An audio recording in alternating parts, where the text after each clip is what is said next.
নির্মাণ কাজের মেয়াদ বেড়েছে 4 বার। এখনো 250 শয্যায় পরিণত হয়নি 100 শয্যার পিরোজপুর সদর হাসপাতাল। এদিকে ধারণ ক্ষমতার দ্বিগুণ রোগী সামলাতে হিমশিম দশা চিকিৎসক নার্সদের। গোলাম মোস্তফার তথ্যচিত্রে ডেস্ক রিপোর্ট।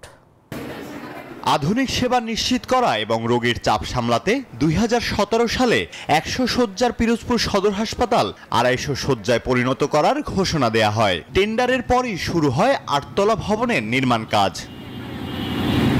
বসুন্ধরা টিস্যুতে ছাড়ের ছড়াছড়ি। বসুন্ধরা টিস্যু নিয়ে এলো নিশ্চিত ছাড়। 2020 সালের জুনে কাজ শেষ হওয়ার কথা ছিল, তবে সময় বাড়ানো হয় দফায় দফায়।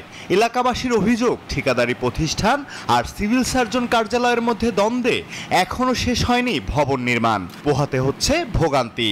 এখানে যে বড় একটা হাসপাতাল হইতেছে, দীর্ঘদিন ধরে দেখতেছি শুধু কাজই চলতেছে। তো হাসপাতালের মেঝেতে বারান্দায় আনাসে গানাসে রুগী ভর্তি করে আমাদের থাকতে হয় রুগী নিয়ে। রাতে স্টক করছে নিয়ে আসছি, কিন্তু আইসা ভিতরে কোনো সিট পাই না, বারান্দায় শিফটিং করছে। শ্বাসের রুগী হয়ে যদি নিচে থাকা লাগে পড়লে তাহলে অবস্থা কি?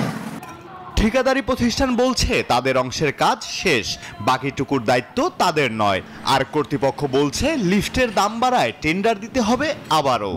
লিফট হলে পুরো বিল্ডিংটা আমরা হ্যান্ড ওভার করতে পারবো। আর যদি লিফট ছাড়া নিতে হয় তাহলে আমাদের র্যাম্প 5 তলা পর্যন্ত রয়েছে। যদি ডিমান্ডিং অথরিটি চায় তাহলে 5 তলা পর্যন্ত এখনই উনি ব্যবহার করতে পারেন। পিডব্লিউডি নতুন এক্সএন মহোদয় যোগদান করেছেন। আমি ব্যক্তিগতভাবে ওনার সঙ্গে কথা বলেছি, ডিসি মহোদয় কথা বলেছেন। উনি আশ্বাস দিয়েছেন যে খুব তাড়াতাড়ি লিফট সহই এটা বুঝিয়ে দিবেন, আশ্বাস দিয়েছেন আমাদের। হাসপাতালটি হচ্ছে প্রায় 50 কোটি টাকা ব্যয়। চালু হলে মিলবে আধুনিক সেবা। আশায় পিরোজপুর সহ আশেপাশের জেলার কয়েক লাখ মানুষ।